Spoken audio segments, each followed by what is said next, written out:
guys, I hope you're having an amazing day so far. I'm so excited for this video to share 7 small habits that I have brought into my own personal life that I feel have made an immeasurable impact on my quality of life. Now, these habits aren't your run-of-the-mill, drink more water, get more exercise type of habits, but instead ones that help you embrace more intention in your life and give yourself space to develop more self-compassion and confidence in yourself.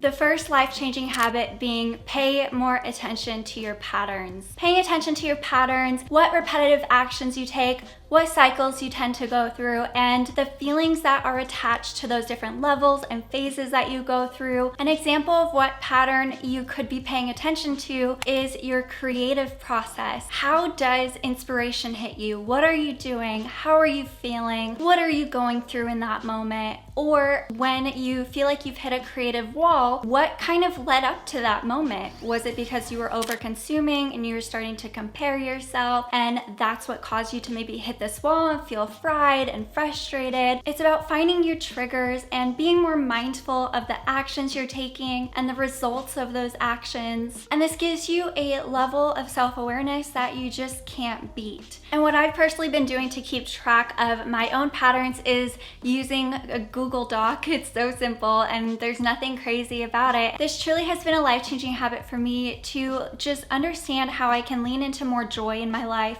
and less friction. Experiment more often, and this might sound kind of like a duh moment, and I'm actually not sure if I should be saying it out loud right now, but I was reading this book, 101 Essays to Change the Way You Think by Brianna West, and one of the essays, one of the writers mentioned that we don't truly know what we want out of life because the only frame of reference that we have is what we've already experienced or gone through. And this statement just stood out to me on a whole new level. I don't even know why, because it's so simple and it makes sense. I mean, how wild is it that we can feel so much conviction in what we're after and feel so certain, but if we've never actually experienced anything that's remotely similar, then we don't actually know if it's going to be enjoyable for us. So a life-changing habit that I've been bringing into my life has been to experiment more often and give myself a little bit more slack. I do have a perfectionist mindset that I struggle with and that I'm constantly working on reframing my thoughts, but having more fun with just experimenting and exploring new activities, new habits, without this expectation of it having to be perfect. And as you can maybe tell, these experiments don't need to be extremely time-consuming or these massive ordeals. They can be super simple. Like for me, I've been experimenting with different video topics, and I'm really finding that I love and get excited to talk about intentional living, self-improvement, design, growing online, building a community. But yeah, if you're struggling with finding things that intrigue you, that interest you, it really needs to be you putting in the work, going out, exploring, and having fun with it. And this can be as simple as watching a new documentary that you haven't seen before of people doing other things that seem kind of interesting, like the documentary Minimalism on Netflix. Or you can take an online course or an in-person workshop that you found on Groupon, where you go into it without an expectation of perfection, but simply just to experiment and to get a better understanding of whatever it is that intrigues you. Use reverse engineering to bridge the gap between where you are and where you want to be. I actually talk about this concept of reverse engineering your goals often on my channel. And basically, if you find yourself having a hard time actually being consistent with a new habit that you're trying to bring into your life and actually reaching or embodying the kind of vision that you have for your future self, it might be because you see it as this uphill battle, this giant mountain that you have to climb, and the learning curve is just too large and too different from where you are. So what can really help is if you take that large goal of yours, break it down into smaller pieces, smaller steps, and just figure out what simple actions you can take today that can lead you just one step closer to that goal. By simplifying that big goal of yours and really breaking it down to small individual steps, that can really help to make that huge mountain look more like a manageable hill. So as an example, if one of your goals is to start a YouTube channel and share your message with the world, you want to first get clear on where you are and what's holding you back. So maybe you're in college, you don't even have your YouTube account, you're worried about what other people are gonna think of you, and that's the reason why you aren't pursuing this dream and embodying the person that you want to become. So then the first step that you could take is to simply just create that account with no expectation of using it or posting just yet. Just create the account. The second step could be working through your fears of other people's judgment. So there are a ton of YouTube videos out there that talk about fear of judgment and how to kind of combat that. Just finding ways to learn more about how you can reframe your thoughts. Third step is that you can practice scripting something that you're interested in talking about. The fourth step could be learning how to film video using just your phone. There's so many videos out there as well,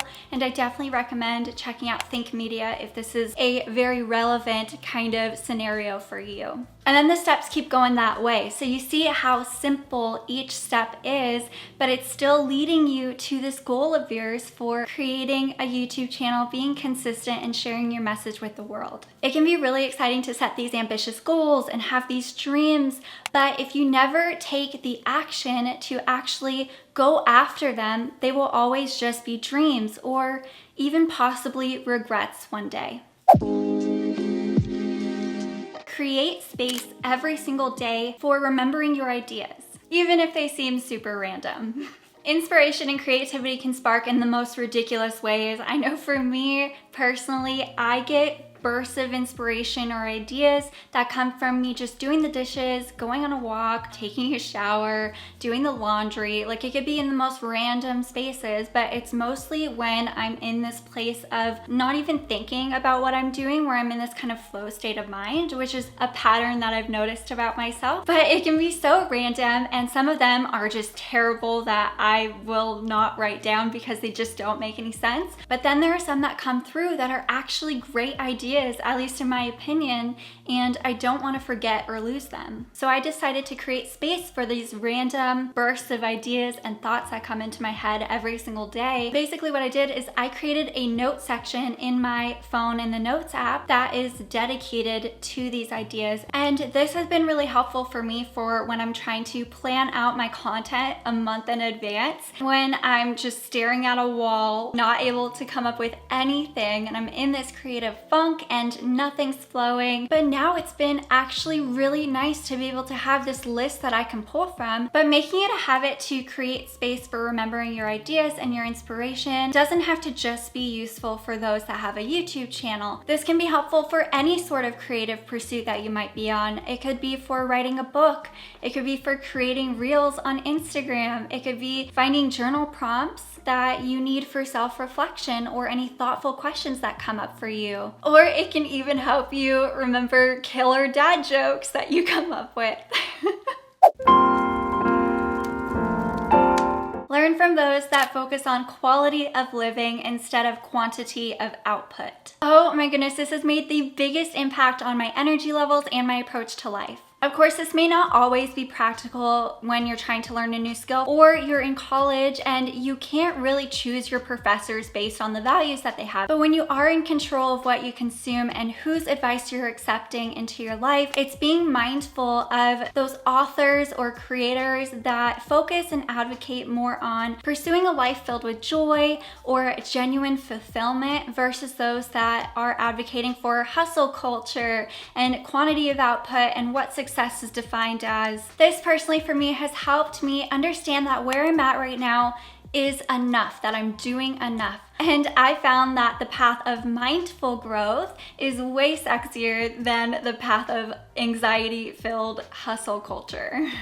I've been really enjoying Nathaniel Drew's videos here on YouTube. I'm sure you might have heard of him if you're interested in the self-improvement sort of side of YouTube. But his mission of finding mental clarity without this expectation of crossing off a to-do list, it's been really refreshing to watch that sort of content.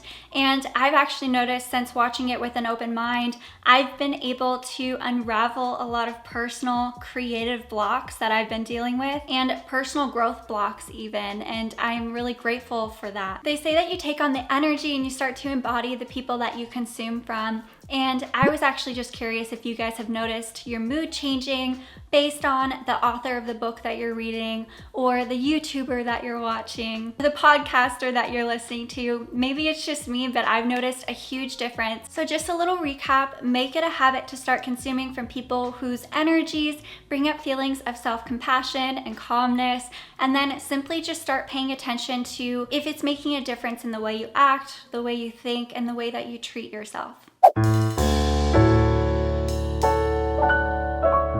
Life-changing habit number 6, pay attention to how you're speaking about yourself and actively work on nipping negative self-talk in the bud. We can be so hard on ourselves, and what I want you to do is take a second to really reflect on all that you've been through, all that you've accomplished, the people that you've helped along the way, just to give you some insight of the bigger picture. Get out of this bubble of making yourself feel like you're not worthy of living a life you love. Focus on all that you have done, all of the progress you've made instead. I believe the reason why we struggle so much with negative self-talk is because we are constantly putting our self-worth that's internal to us into things outside of ourselves, like our work, our relationships, the things that we own. When in reality, we have full control. It's not external validation that we need, but internal validation. When I simply remind myself that I'm in control, it reframes and flips everything. Plus, nobody actually truly knows what they're doing anyways. We're all just trying to make it in this world one step at a time,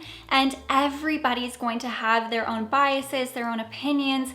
You cannot get away from that, but what you can control is how you react to it and what you actually allow to alter your thoughts and your feelings and your own level of self-worth and what that means to you and what success means to you.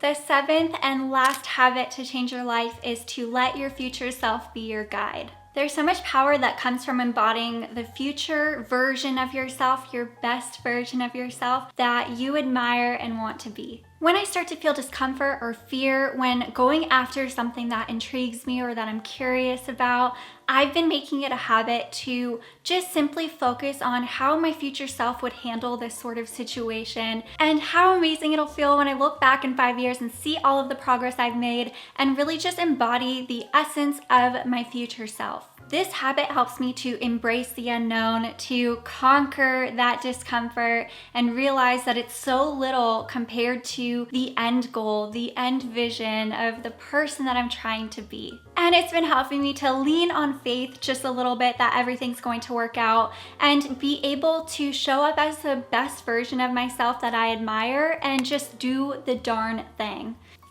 I really hope you enjoyed this video on 7 small habits that will change your life to be more intentional and mindful. If there's one habit that I encourage you to take away with you from this video, it would be that when you're facing something that feels scary or that makes you feel uncomfortable because it excites you or intrigues you, to just lean into that unknown and that feeling of discomfort and take action.